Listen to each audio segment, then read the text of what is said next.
Test. Okay, magandang umaga po. Good morning.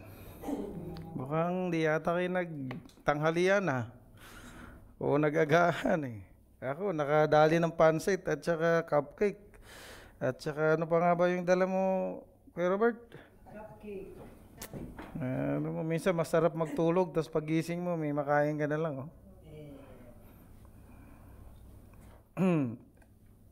So muli, maraming salamat po sa inyong pagdalo. At lagi ko nang pangarapin na magsalita ng Tagalog. At in advance, ibibigay ko yung aking mga notes para mapagbasahan ng bawat isa. Salamat sa bagong dating. Ang aking ibang invite ay tulog pa yata. So mas kailangan ko nang lagi mag-invite. I hope na hindi lang ako. Tayo ay dinadala ng Panginoon sa isang conviction, kaunawaan na ito ay ating buhay. Sabihin sa kanila na mayroong isang mas mahalagang ginagawa sa mga panahong tulad nito. So, patuloy tayo maging tapat sa Panginoon, lalong-lalo na yung mga member ng church na ito. Ang ating pag-aralan ngayon, gaya ng aking share sa inyo, maging kay Chris actually at saka kay Ria, sabi ko ito yung ating pag-aaralan kung kayo ay darating at salamat sa buhay nila sa kanilang pagdating. So yon, I hope na binasa nyo ang buong chapter ng Acts 17, hindi lamang ang ating 20 to 34, kung paano tayo nagbibigay ng 9 minutes sa isang highlights ng NBA. Ako'y nalulungkot dahil natalo ng aking team ng isa, pero ganun talaga. Promising ang Warriors, di tulad ng Lakers na team ni Gabo, mukhang dalawa ng talo. Minsan ang buhay ay tingnan natin sa isang masaya at siguradong pagtingin. Ang mensahe natin ngayon ay binigyan ko ng titulo na ang batayan ng ating apela. Sa English ay the basis of our plea. Are we pleading?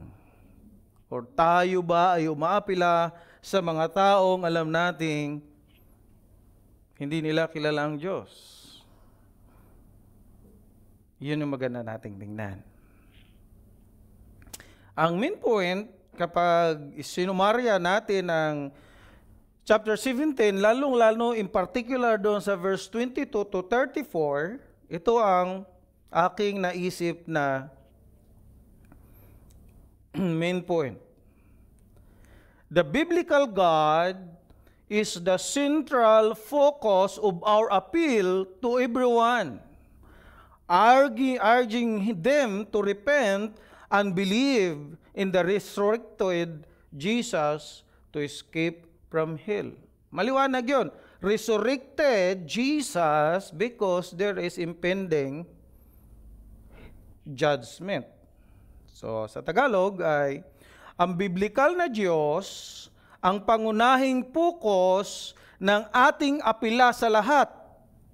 Hinihimok silang magsisi at maniwala sa muling nabuhay na Hesus upang makaiwas sa paghuhukom sa impyerno. Yun po yung dapat maliwanag sa atin na mga mananampalataya at pinapaliwanag doon sa ating mga kaibigan na ating mga nakakasalamuha. Tayo manalangin sa ating pagpapatuloy. Aming Diyos, Amang Banal, gaya nga po ng sinabi namin lagi, nais naming humingi ng pagpapatawad sa aming mga kasalanan. Sa aming pagpapatuloy sa pag-aral ng imang salita, makita namin na ito talaga ay kailangan naming gawin sa mga taong nangangailangan sa inyo tulad din namin nung wala kaming kaalam-alam, kasiguraduhan sa buhay. Kayo ay kumilos sa amin sa pamagitan ng ibang tao. At salamat sa mga paraang ito ay kilusin nyo ang aming kaunawaan, ang aming damdamin, na mga mananampalataya na sa iyo, Panginoong Hesus. At sikapin namin patuloy na bahagina ng mga taong nakapalibot sa amin, sila na hindi alam o walang kaalamang maayos sa biblical na Diyos. Salamat ng marami sa aming mga ilang sandaling pag-aaral ito. Bigyan niyo kami ng kaunawaan at conviction. At sa mga kaibigan naming narito, kayong kumilos sa kanila. Dalangin po namin sa pangalan mo, Panginoon Hesus. Amen. So mayroon po tayong 3 puntos or sa English, 3 points of emphasis. Of course, Tagalogin natin. Pero ngayon, marami tayong Tagalog kasi walang mga English. At sa ating pagnanais na maging Tagalog-speaking church, in-encourage ko ang lahat na maging sa kanta natin. Magsishare ako sa inyo ng mailang Tagalog songs na simulan na rin natin kumanta ng Tagalog para inconsistent tayo doon sa ating pangarap na Tagalog, healthy Tagalog church or malusog na iglesia na Tagalog. Tama ba? Or mas may mainam na translation. So tatlong puntos ng diin. Una ay may nag-message sa akin. I-turn off ko muna yung aking wifi. Kasi ayan, para so, yung una ay sa verse 22 to 23, ang title na ginawa ko ay The Unknown God, yung ang hindi kilalang Diyos. Di ba? Sa verse 22 to 23. Sabi rito, ESV version ng aking ginagamit. So Paul is standing in the midst of the Areopagus said, Men of Athens, I perceive that in every way you are very religious. For I pass along and observed the object of your worship. I found also an altar with this inscription, to the unknown God. What therefore you worship as unknown, this I proclaim to you. So yun yung unang ating titingnan. Sa pangalawa, doon sa 24 to 29, God's sovereignty and humanity's dependence. Ang soberenya ng Diyos at ang pagtitiwala ng tao. Ang panguli ay call to repentance and judgment. Paghikbi sa pagsisisi at paghukom. So yan ang ating mga titingnan sa ilang sandali. I hope na you're taking notes at maganda itong tingnan na maigi. Inconsistent doon sa ating patuloy na pag-aaral bilang mga mananampalataya, ano nga ba ang ating pangunahing gawain? Di ba? Hindi lamang tayo pumunta rito para kumanta or mag-preach or makipaghalubilo, yan ay isang pangunahin din. Pero ang primary is to tell people who is the living God. What is the good news of God? Bilang ating introduction, si Paul at Silas, nung sila ay nasa Thessalonica, ito ay isang major city na isang importanteng sa kanilang business hub during sa Roman Empire. Ang Thessalonica ay isang significant Jewish population. Ang mga ebidensya niya ay mga sinaguga. Kaya dito actually maraming Jewish na rin. Kaya mayroon ng sinagog sa tinatrabahoan ko, hindi lang kayo pumupunta eh. So pagpapatunay na may mga Jews, kasi may sinagog eh. Sa Dubai meron din. So Paul and Silas arrived in Thessalonica after passing through Amphipolis and Apollonia as part of their missionary journey. Paul's strategy involved engaging with the Jewish community first. Siyempre, bilang Jews, hanapin ko nga muna yung mga kababayan ko rito. Di ba? Kay Robert, pagka pumunta sa isang lugar, hanapin muna yung mga Indiano eh. Hindi, yung mga kababayan. Kasi nga, pareho kayo ng lingwahe at so si Paul ganun din. Hinahanap niya muna ang mga Jewish community at using the scripture to demonstrate that Jesus was the Messiah. Ito yung mga inintay ninyo. So, Thessalonica, the city was marked by a blend of cultural diversity, religious beliefs, and political tensions, making it a challenging environment for the introduction of a new faith. Kaya nga doon, medyo atakado agad si Pablo. Kung ating bigyan ng magandang summary ang kanilang stay doon sa verse 1 to 9 ng chapter 17, si Pablo at saka si Silas, nung sila ay dumating, si Pablo ay agad-agad na nag-preach sa mga sinaguga. 3 linggo. Kasi 3 Sabbats or 3 Sabado. Explaining that Christ has to suffer and rise from the dead. Many Jews, devout Greeks, and prominent women believe his message. However, jealous Jewish leaders incite a mob leading to unrest. They attack the house of Jason, kung nabasa niyo po ito, who hosted Paul and Silas and dragged him before the city's authorities, accusing them of subverting Roman authority by proclaiming Jesus as another king. After taking a security bond from Jason, the authorities released them, illustrating the growing tension faced by early Christians. So yung first 9 verses, makita mo na yung kapangyarihan ng Diyos para isalba ang marami. Makita naman natin ang pagkilos ng pag-ayaw, hindi ng demonic forces, kundi ng tao mismo. Pag-ayaw nila sa katuruan ng isang bagong hari, which is Jesus. Si Paul at saka si Silas, pagdating mo sa next verses 10 to 15, sila ay pumunta uli sa sunod na lugar na Berea. Diba?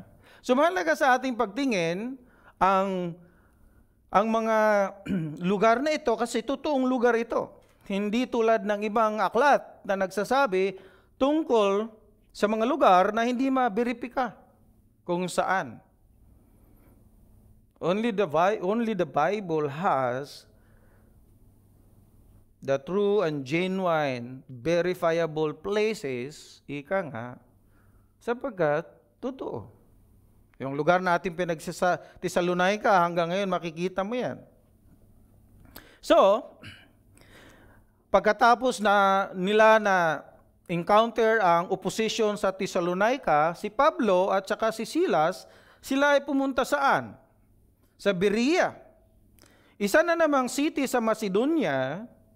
Ang mga Berea was known for its more receptive Jewish community. So magkaiba siya sa Thessalonica at saka sa Berea. Mga Berea, as with Thessalonica, the presence of synagogues indicates a significant Jewish population where Paul continued his practice of preaching the gospel. Wala nang ginawa si Pablo kundi patuloy na sabihin ang mabuting balita tungkol kay Jesus. The socio-political climate was tense as the tension from their previous ministry in Thessalonica had followed them. Sumunod pa sa kanila, di ba? Dito nagpapakita ng mga challenges na hinaharap ng mga bagong Kristiyano sa panahon nila. Ang kanilang mensahe ay talagang nagbigay ng religious at saka civic opposition. Sa chapter na ito, makita natin, verse 10 to 15, si Pablo at Silas nung sila ay umalis sa hostility na meron sa Thessalonica, upon arrival, they preached in the synagogue where the Bereans received the message eagerly. Ito yung mga Bereans, examining the scriptures daily to verify its truth. Totoo nga ba itong sinasabi ni Apostle Paul? Kaya kapag nagsishare kayo, be careful. Huwag ka mag-quote ng mga verses. Baka mali ang quotation mo. Marunong pang tika lang po, hindi po yan sa John 3:16. Saan po yan? 1 Timothy 3:16 po yan, or 2 Timothy 3:16. Yeah. So, yun yung mga Bereans. Pero hindi rin ibig sabihin, hindi na ako mag-share kasi baka mas marunong yung aking kausap. So, pinapakita lang na we need to be ready. Yes, kung may mga lapses, it does not matter really. So, pansin ninyo, many believe, including prominent Greek women and men. However, when the Jews from Thessalonica learned that their success, they indicate a disturbance in Berea. Makita mo ang opposition na to, ano?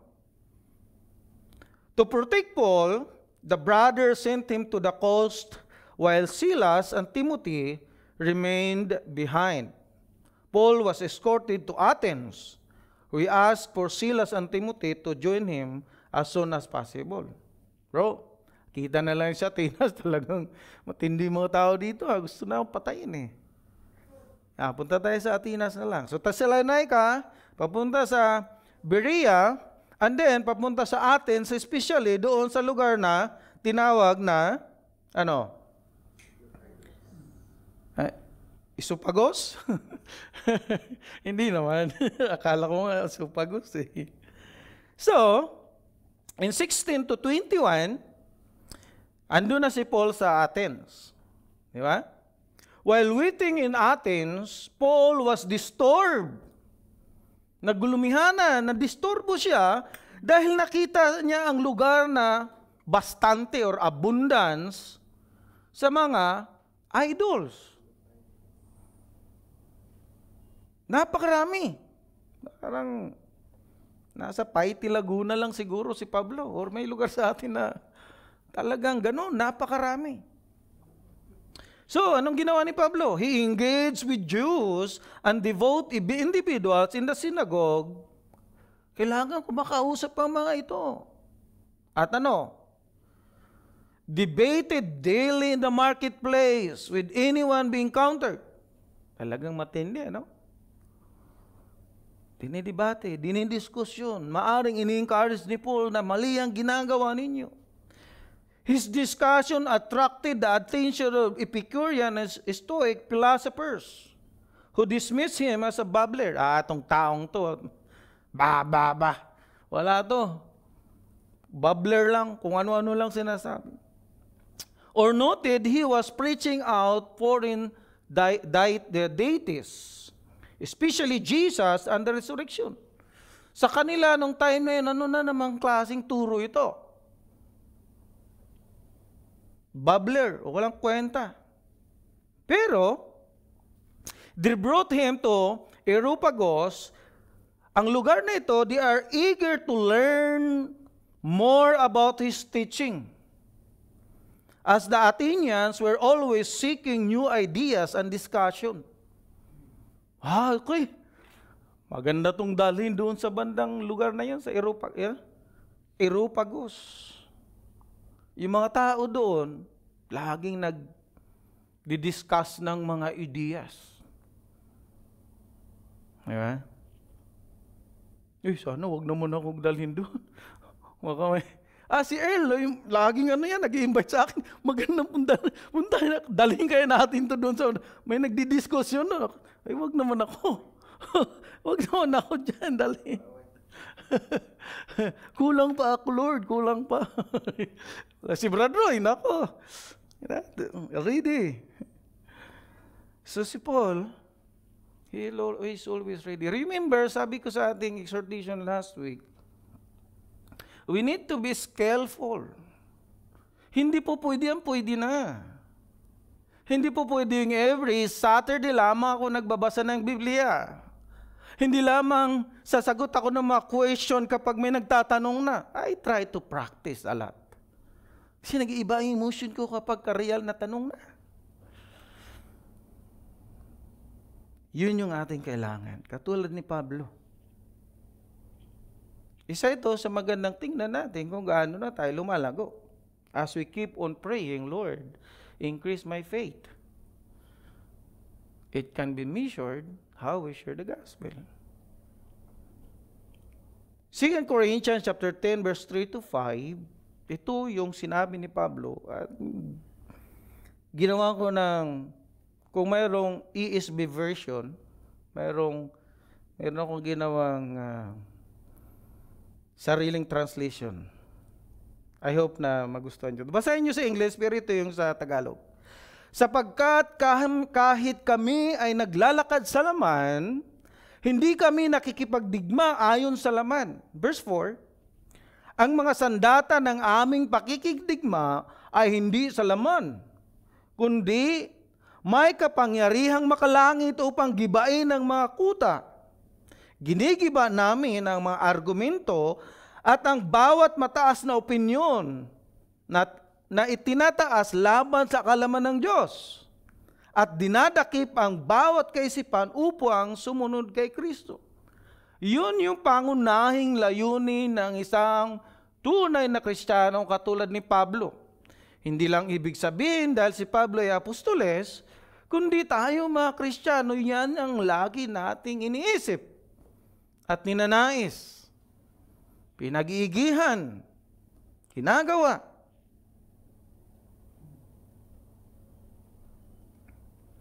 Mula sa mga unang sulat ni Pablo, sa mga nangyari doon sa unang mga verses, sa kanyang mga epistle, makita natin na siya ay mahusay sa pakikipagtalastasan. Di ba? At ang kanyang mga pahayag ay laging nakabatay sa mga kasulatan o nakasusog sa mga kasulatan at nakatuon o sentro sa mabuting balita tungkol kay Jesucristo. Yan ang pinagkaiba sa sinasabi ni Pablo katulad sa mga nagtuturo sa ngayon. At yun ang ating nais laging sabihin. Ang mabuting balita tungkol sa Panginoong Hesus. Si Pablo at Silas ay nasa Athens, Greece, particular na sa Areopagus. The unknown God. Ang hindi kilalang Diyos. Paul highlights the Athenians' reverence for unknown deity, revealing that he is there to proclaim the true God who created everything, thus addressing their spiritual longing. So makita mo si Pablo na talagang palaban. Pero hindi niya iniiwanan sa laban. Dinadala niya sa usapan na mayroong totoo. Verse 22, sa ating binasa kanina. Inaddress niya yung mga Areopagus. Sabi niya, men of Athens.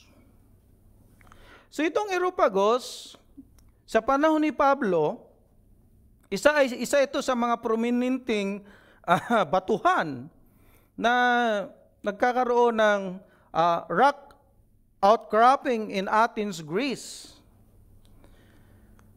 Isa ito sa mga meeting place ng mga city council. Kaya pag may budget kayo, pwede puntahan to. Andun pa rin, sinig ko sa Google.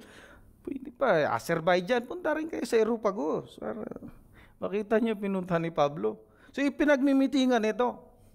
It was historically associated with important judicial and legislative functions. In addition to its political significance, the Areopagus was also, kagaya ng narinig nyo kanina, a philosophical hub where scholars and thinkers gathered to discuss ideas. Kaya dapat dito pumunta ka doon dahil gusto nila yung lugar na yan. Yan ang mga nag-uusap. Paul spoke to the Athenians there, addressing their religious beliefs and introducing them to the concept of what? One true God, which highlights the cultural and intellectual context of his message. Yung Areopagus ay nagsisimbolo rin ng talastasan or dito nakikita ang iba't ibang pananampalataya at mga reason, making it a fitting venue for Paul's proclamation. So yun yung pagdala ng Diyos kay Apostle Paul. Sabi ni Paul, Paul said, "Men of Athens, I perceive that in every way you are very religious." Mga tao ng Atenas, napansin ko na sa lahat ng paraan o aspeto ng buhay, kayo ay napaka-relihiyoso. Well, pagpansin ninyo na marahil hindi lamang mga taga-Athens ang mga relihiyoso. Sa partikular na panahon, nakita niya ito ay mga deboto sa kanilang pagsamba. At naka-inscribe pa sa kanilang altar na sa Diyos na hindi nakikilala. Lahat marahil na tao sa buong mundo ay may kanya-kanya kinaanibang sikta o relihiyon, hindi man pisikal, maaring sa isipan, sa mga paniniwala. Ang religion, actually, sa kabuuan, ang relihiyon ay naging isang puwersang nagtutulak sa pag-unlad ng mga sibilisasyon na nakakaapekto sa kanilang kasaysayan, kultura at moral na balangkas. Ang epekto nito ay makikita sa iba't ibang aspeto ng lipunan mula sa pamahalaan hanggang sa sining at patuloy itong humuhubog sa modernong mundo. Kaya napakahalaga ng papel ng relihiyon. Verse 23, sabi ni Pablo, "For as I passed along, I observed the object of your worship. I found also an altar with inscription to the unknown God. What therefore you worship is unknown. This I proclaim to you." Nakita ni Pablo ang kahabag-habag, kalunos-lunos na kalalagayan ng mga taga-Areopagus. Ang pangunahing problema ng mga taga-Areopagus sa Atenas, Greece, ay ang kanilang pagsamba sa hindi kilalang Diyos. Napansin ni Pablo na hindi lamang ito issue sa Areopagus. Or nakita ni Pablo na issue ito sa Areopagus. Marahil kung titingnan natin, hindi lamang ito saan? Sa Areopagus. Ito rin ay makikita sa iba't ibang lugar na kanyang pinuntahan na maaring ating napansin. Ito ang magandang tingnan. At maaaring ikaw rin ay kabilang dito. Hindi mo kilala kung sino ang Diyos. Well, of course, tinutukoy ko yung kung isa ka sa kabilang dito, ito ay para sa iyo. Kung hindi ka kabilang, maging katulad tayo ni Pablo. Di ba? Okay ba? Ayaw na mag-amin na. Bihira tayo magpa-amin pero okay ba? Kung hindi ka kabilang, katulad ka ni Pablo, ikaw ang tapagsabi na mayroong totoong Diyos. Maraming tao nagsasabing, thank God, bagamat may kaunting ideya, ang marami o ilan sa atin dito. Pero hindi pa rin lubusang kilala ang Diyos ng Biblia. Nung si Kristo ay nakita niyang babaeng Samaritana or mistisa, kung sa ating pangungusap, yung half Jews at half Samaritana, doon sa the woman in the well, sa chapter 4 ng John, sabi ni Jesus tells the Samaritan woman, you worship what you do not know. We worship what we know, for salvation is from the Jews. Kapareho din ng mga taga-Areopagus na ito. At marahil yung kaibigan, ang kausap, sila ay sumasamba sa hindi kilalang Diyos. At ang ginawa natin, wala lang tayong kibo. Lord, I pray na sana makilala nila ang Diyos. Ikaw nga ang nandyan eh. Diba? Own it!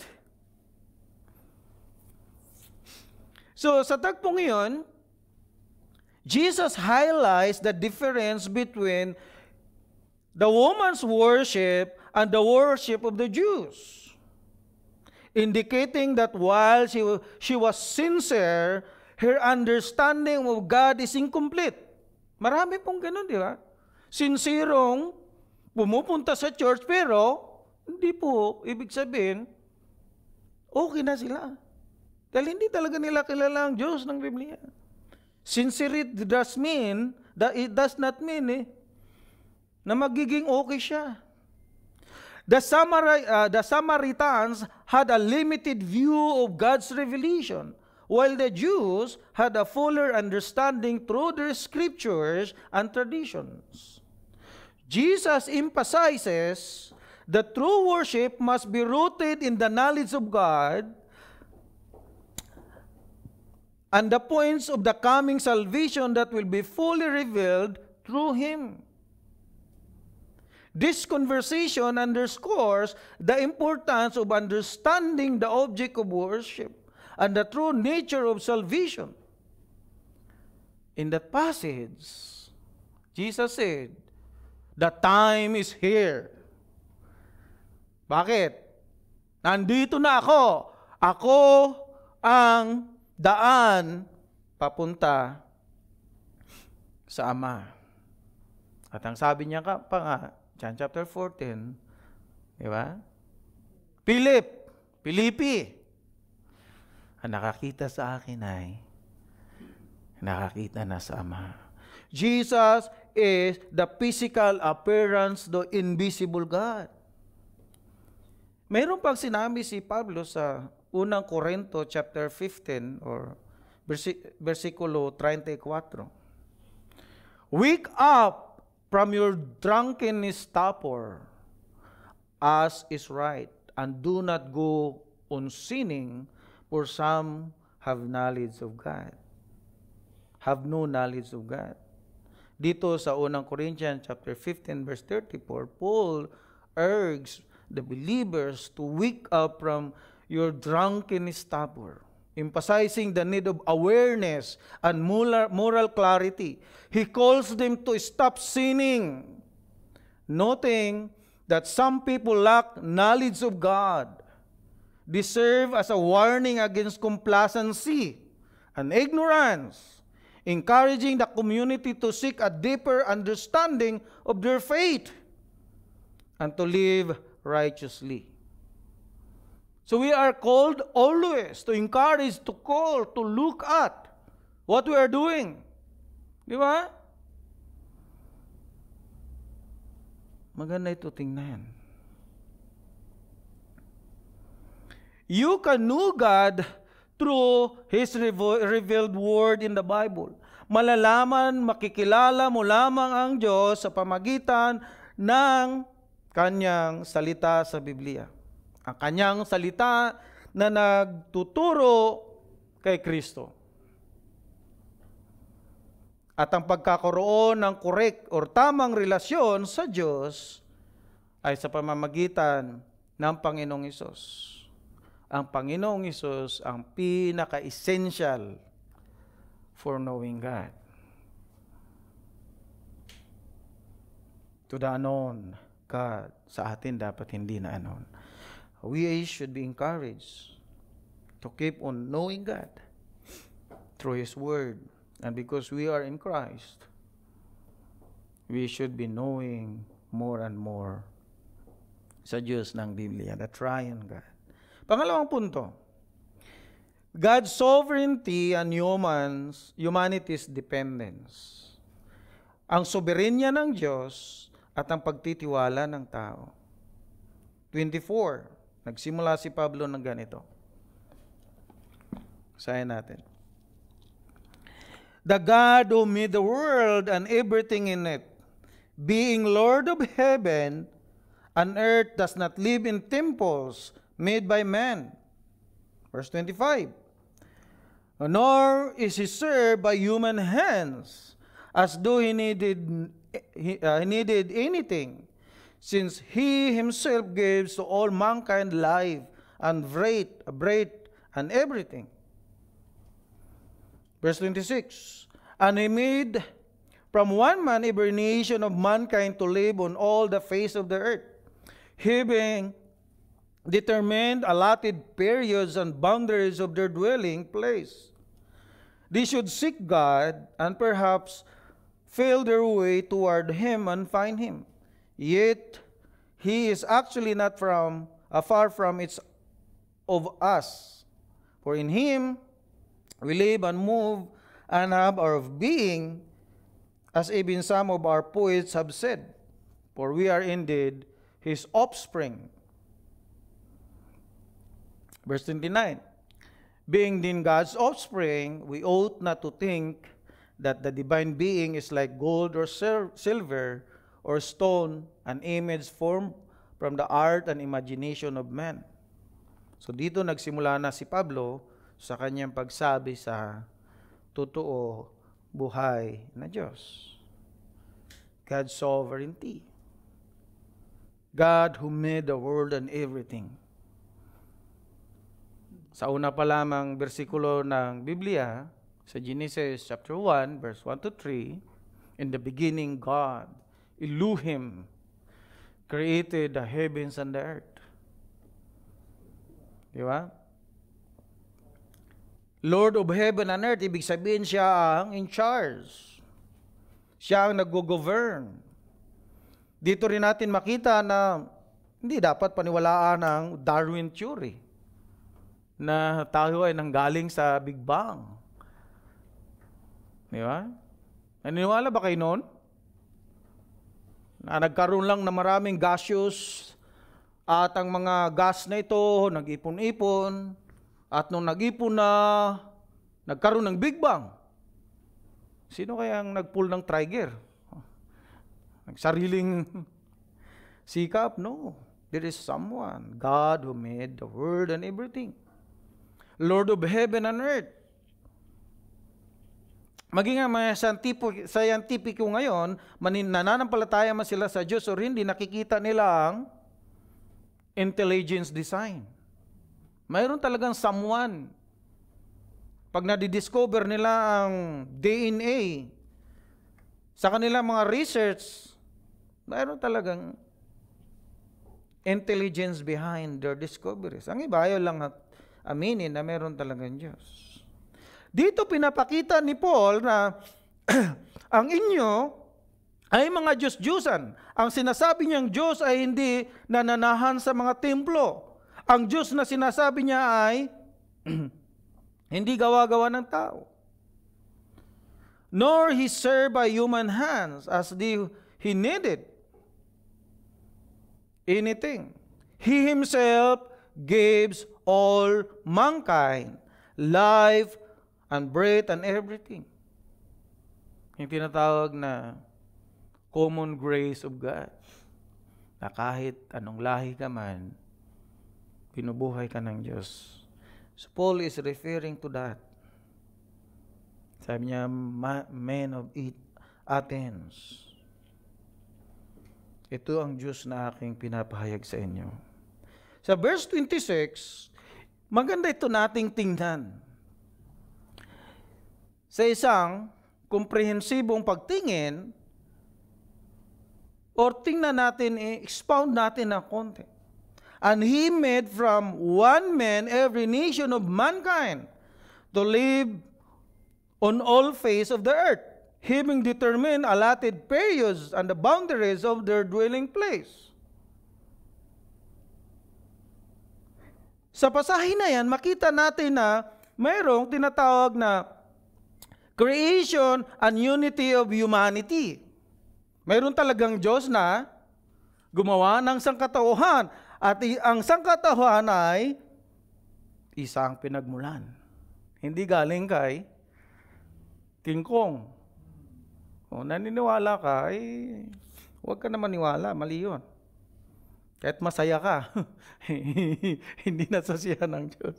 So, ibig sabihin, yung salitang ginamit ni Pablo dito na from one man refers to the belief or the biblical teaching that all humanities originate from a single ancestor, traditionally understood as Adam and Steve.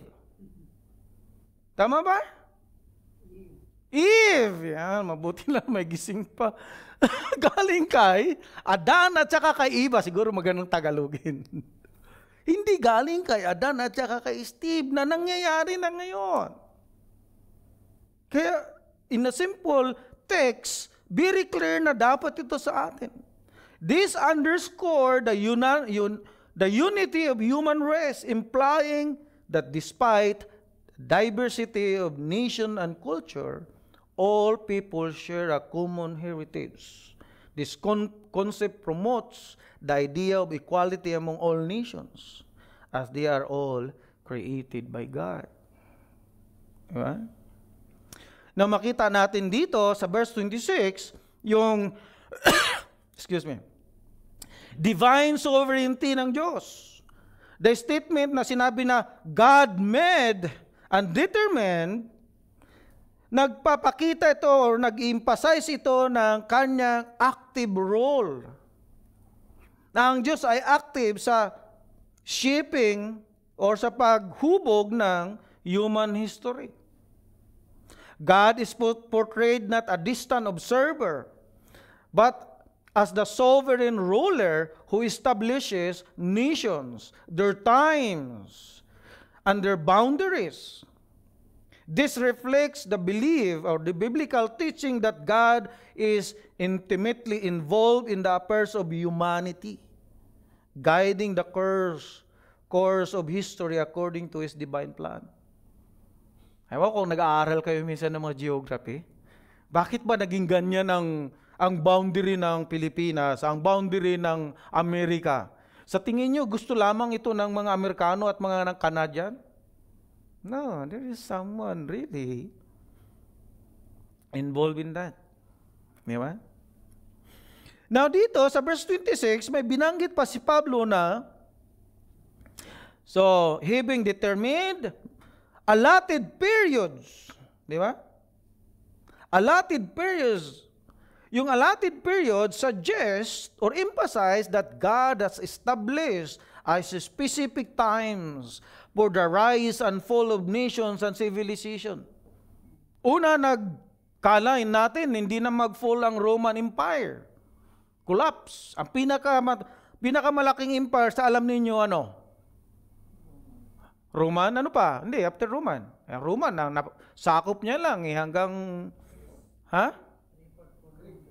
Greek? No, Greek, ilan lang. Hindi nga umabot sa Pilipinas. Spanish, umabot pa. Ang umabot hanggang Malaysia, Singapore, anong imperyo? Indian? Pati India, kinuha nga, di ba? UK actually. UK ang pinakamalaki empire na inubos nila halos ang buong 90% or 80%. Pati Amerika, di ba? Pero anong nangyari? Collapse. So, this implies that historical events and the existence of nations are not random, but are part of God's purposeful design. It encourages believers to see history as unfolding within God's overarching narrative. Kaya nga napakaganda magtingin ng history.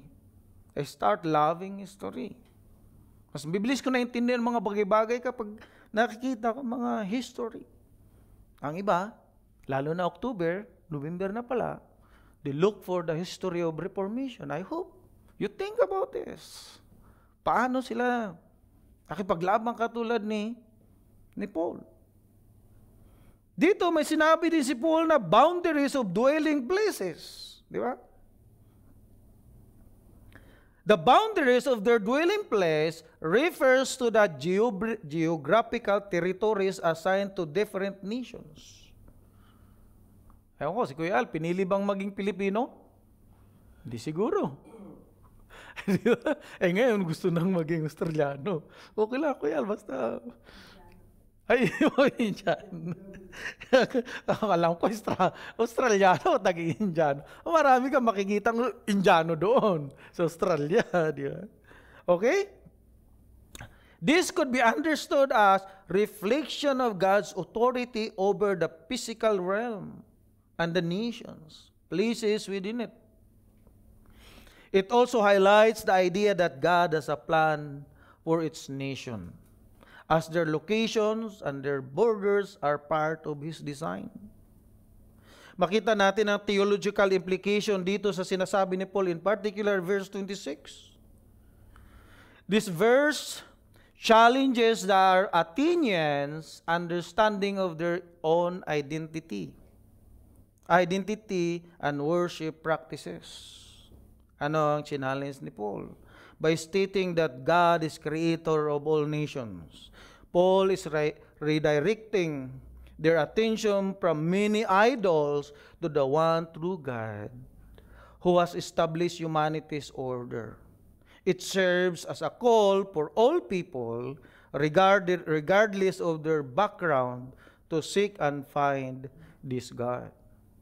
Mga taga-Atinas, mga taga-Areopagos, mayroong totoong Diyos. Dito sa verse 26, makita natin yung invitation to relationship. Implicit in this message is an invitation for the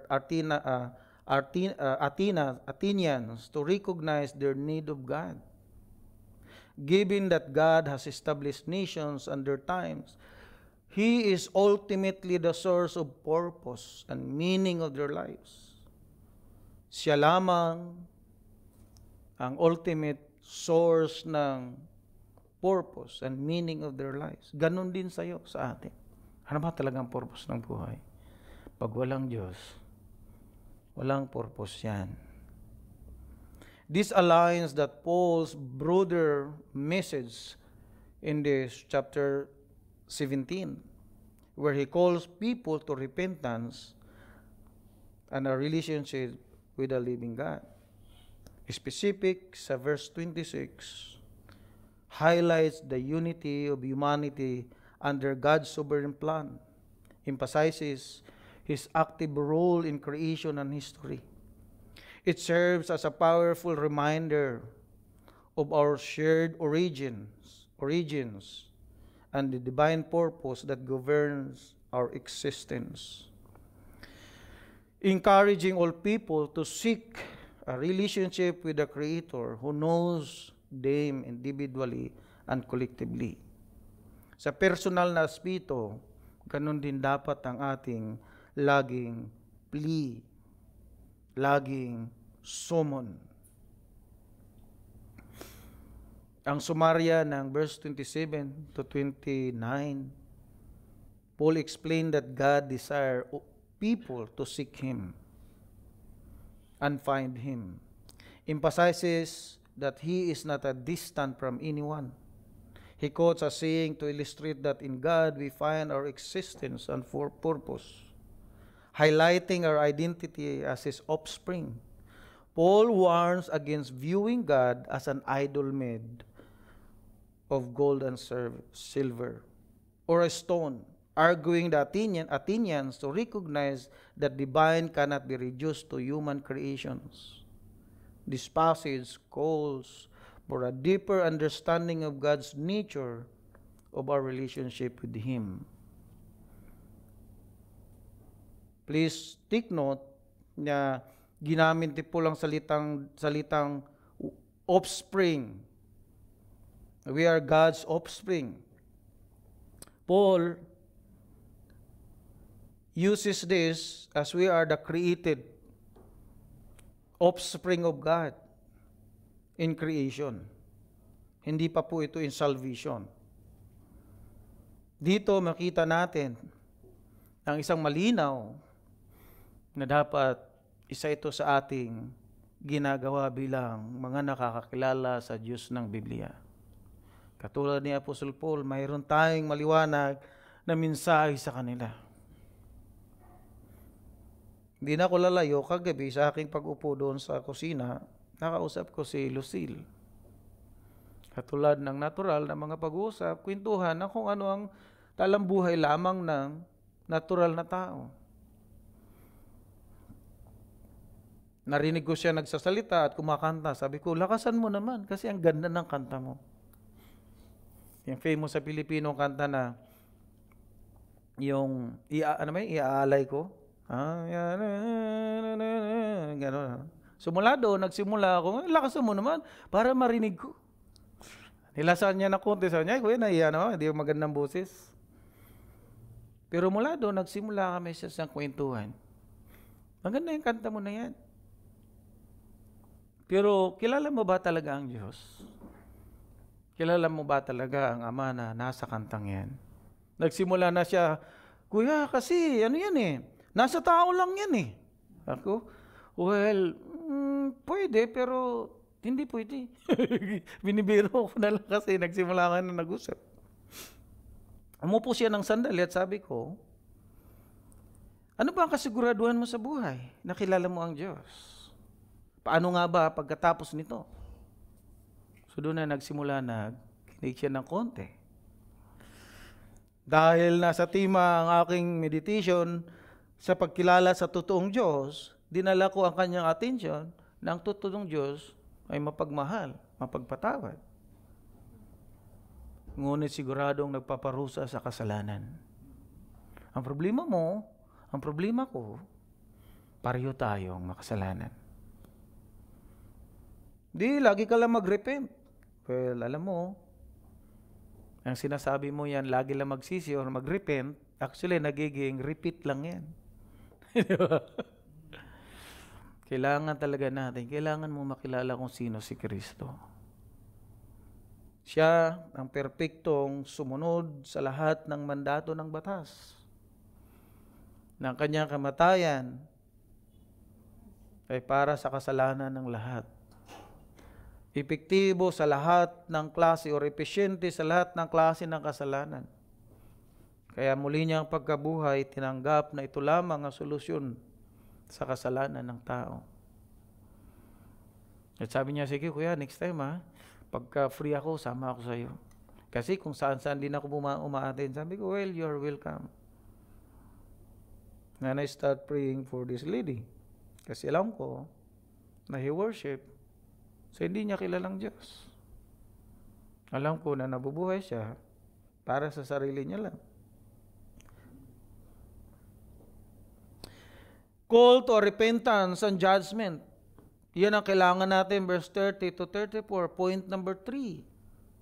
Paghikbi, yung sa magaling nakuha kong translation call to repentance and judgment. Paghikbi, yung pag, hindi ka lang nagsasabi, yung pagnanais mo, papakiusap mo na kailangan may pagsisisi sapagkat may tiyak na paghukom. Yung you are pleading, you are asking. Hindi ito biro lang. Ito ay sigurado.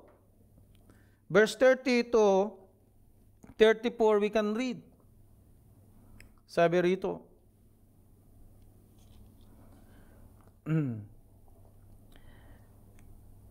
the times of ignorance God overlooked, but now He commands all people everywhere to repent. So hindi lang taga Irupagos, hanggang papunta sa Africa, America, Asia, Australia, buong mundo. Because He has fixed a day on which He will judge the world in righteous by a man whom He has appointed. And of this He has given assurance to all by raising him from the dead. Now, when they heard of the resurrection of the dead, some mocked, but others said, we will hear you again about this. So Paul went out from their midst, but some men joined him and believed, among whom also were Dionysius, the Areopagite, and a woman named Damaris, and others with them. Makita natin, Paul issues a clear call for repentance to the Athenians, emphasizing that while God previously overlooked their ignorance, okay lang yan, hindi muna kita binalikan. Pero pinapakita rin ni Paul na the time has come that all people, to turn away from their past ways and sins. He warns that God has appointed a day of judgment, confirmed by the resurrection of Jesus. This crucial moment invites the listener to reconsider their beliefs and recognize the importance of responding to God's message. The varied reactions. Some are mocking, and others are curious.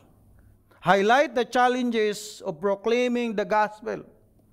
Ultimately, few individuals, including Dionysius and Damaris, respond positively. They believe that they need a Savior. The resurrected Jesus is their hope. This is God the Father sent for us.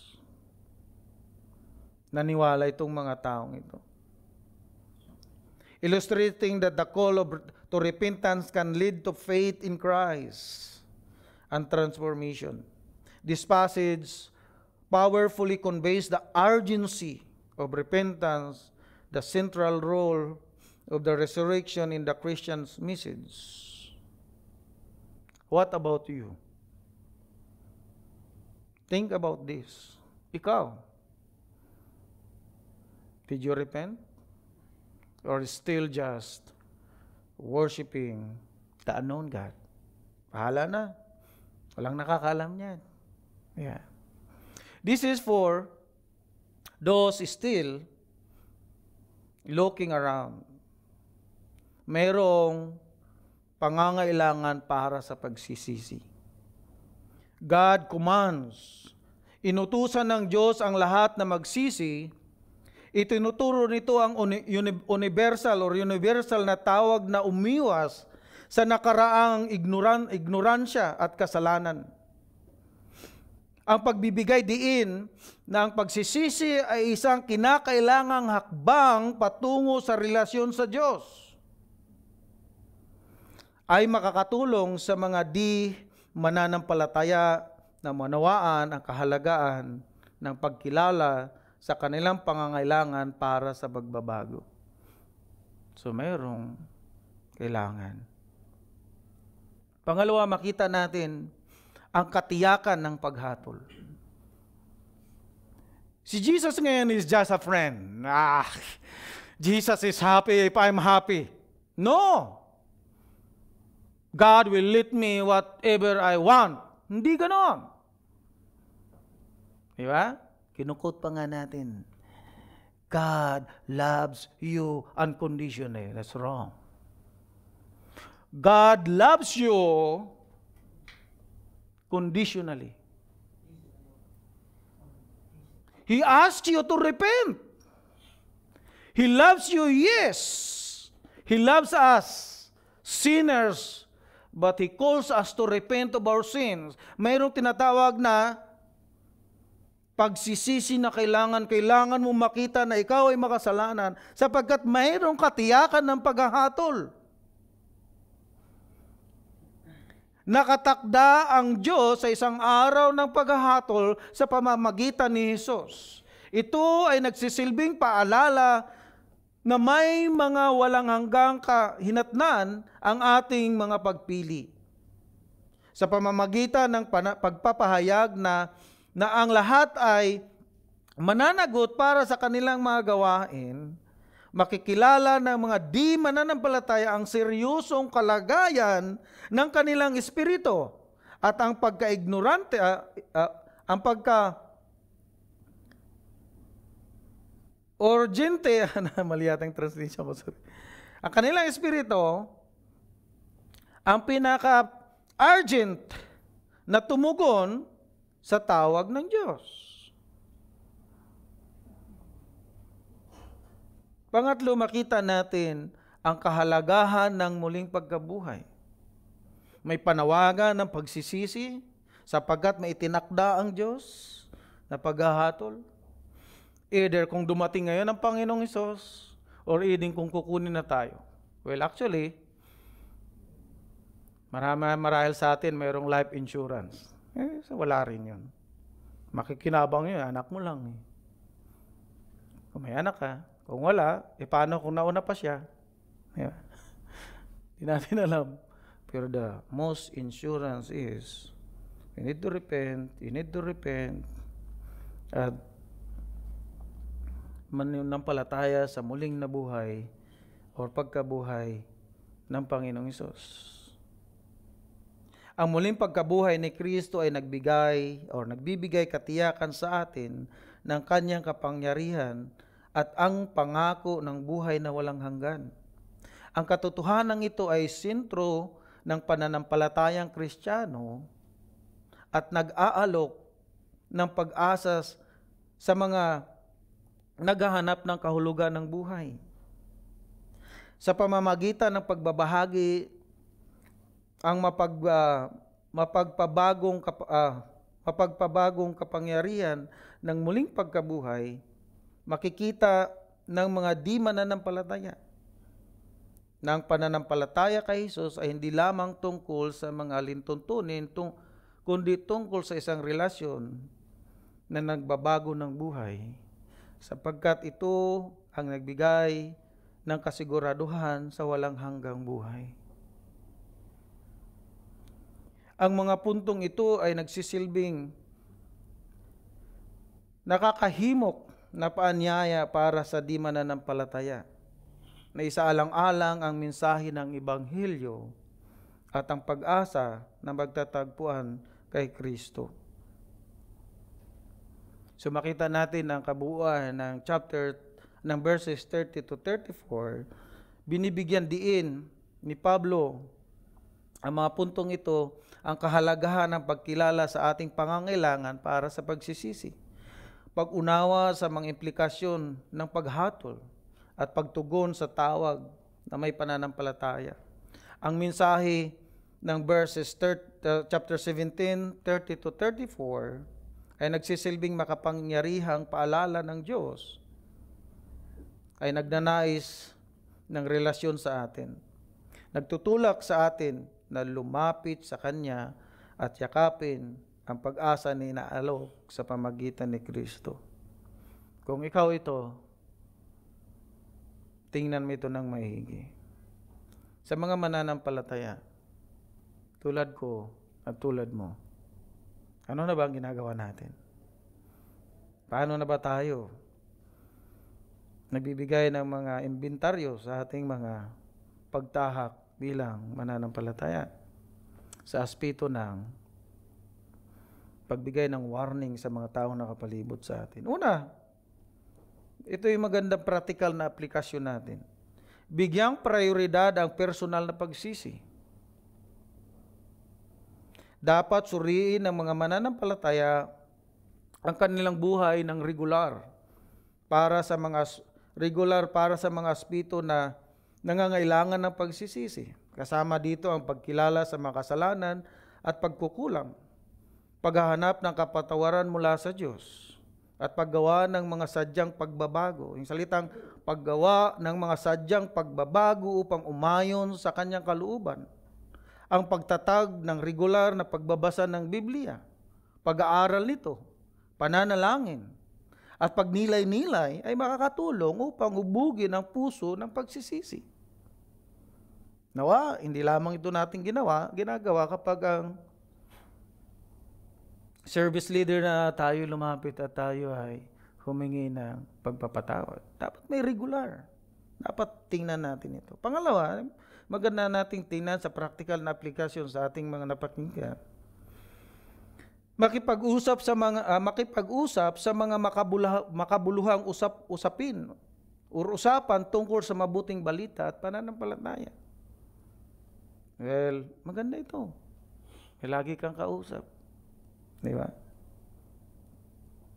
Tulad ni Pablo, dapat maging maagap ang mga mananampalataya sa pagbabahagi ng kanilang pananampalataya at makipag-usap tungkol sa Ebanghelyo. Lalo na tungkol sa muling pagkabuhay ni Kristo. Maaaring kabilang dito ang pagsisimula ng mga usapan kasama ang mga kaibigan, pamilya o katrabaho tungkol sa kanilang paniniwala, pakikinig sa kanilang mga pananaw, at pagbabahagi ng mga personal na patutuo o mga katotohanan mula sa Biblia. We need to do this. Really, I was convicted and I was challenged when I was reading the Bible in this couple of months. Sabi ko, okay na lang naman itong ganito na lang ah. Pero hindi eh. I was called to do this. Totoo na marami kong kulang, pero I need to do this. I need to share the gospel. I need to call someone. Kailangan kong pagpagi ng aking hiya. Kailangan kong mabuhay kay Kristo. Totoo na minsan emosyonal ako, pero I need to walk with understanding na hindi lang emosyon ang pinag-uusapan dito. Pangatlong, maganda makita natin ang ating mga sarili na suportahan ang mga bagong mananampalataya. Kapag may nagpakita ng interes sa pananampalataya, dapat aktibong suporta at i-mentor ang mga mananampalataya mga ito. Maaaring kabilang dito ang pag-anyaya sa kanila sa simbahan, pag-aaral ng Biblia, o mga informal na pagtitipon at pagbibigay ng gabay habang kanilang sinasaliksik ang kanilang pananampalataya. Ang pagdika ng isang magiliw at nagpapalakas na kapaligiran ay tumutulong upang palakasin ang kanilang dedikasyon at hikayatin ang paglago sa kanilang relasyon kay Kristo. Magandang tingnan ito at dapat nating gawin. Ang mga praktikal na aplikasyon na ito ay nakakatulong sa mga mananampalataya na isabuhay ang mensahe ng Ebanghelyo tungkol sa pagsisisi at kahalagahan ng muling pagkabuhay ni Kristo sa kanilang pang-araw-araw na buhay at mga relasyon. Ang ating final na tanong, kilala mo ba nga ba ang Diyos? Kung kilala mo, makikilala mo lamang siya sa pamagitan ni Kristo. Inaanyayahan kita na tingnan ng mausay ang mga pangungusap na ito. Kung ikaw naman ay mananampalatayang tulad ko, tingnan ang mga ilang praktikal na aplikasyon na ito. Baka nagmamadali na lamang tayo sa maraming ginagawa natin, pero hindi na talaga natin ginagawa ang mag-imbita o sabihin kung sino si Kristo, ang Diyos na totoo na tayo doon nabubuhay. Marahil katulad nyo rin ako, nawawala na tila baga minsan na parang tayo na lang. Huwag niyong tingnan yan. Patuloy lang tayo maging tapat. Patuloy lang tayo nagkakaisa. Ay proklama ang mabuting balita tungkol kay Jesus. Muli, ang pinakapangunahing puntos sa ating pag-aaral na ating tiningnan ay ganito sa ating pangwakas. Ang biblical na Diyos ang pangunahing focus ng ating apela sa lahat.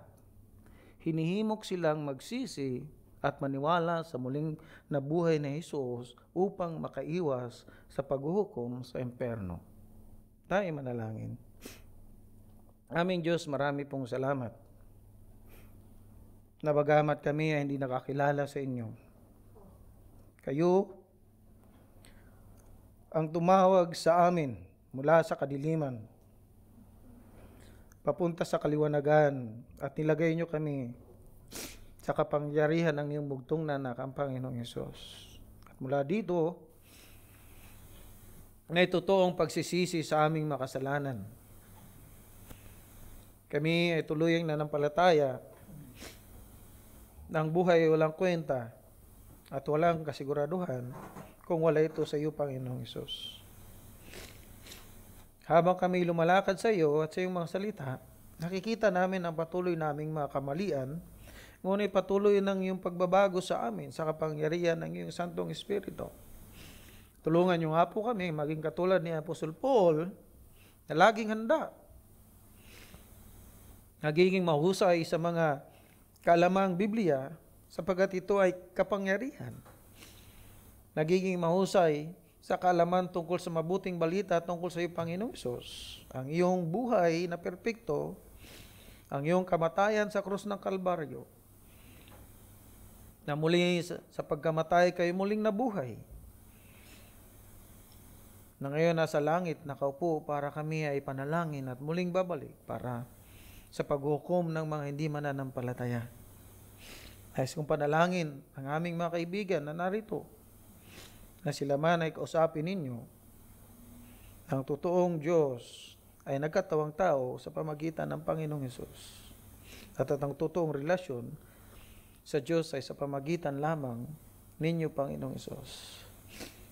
Tawagin niyo nga po sila na magsisi, maunawaan na may kaparusahan ng kanilang kasalanan. Ang kaparusahan nito ay kamatayan sa impyerno. Salamat po ng marami sa iyong habag, sa iyong pag-ibig.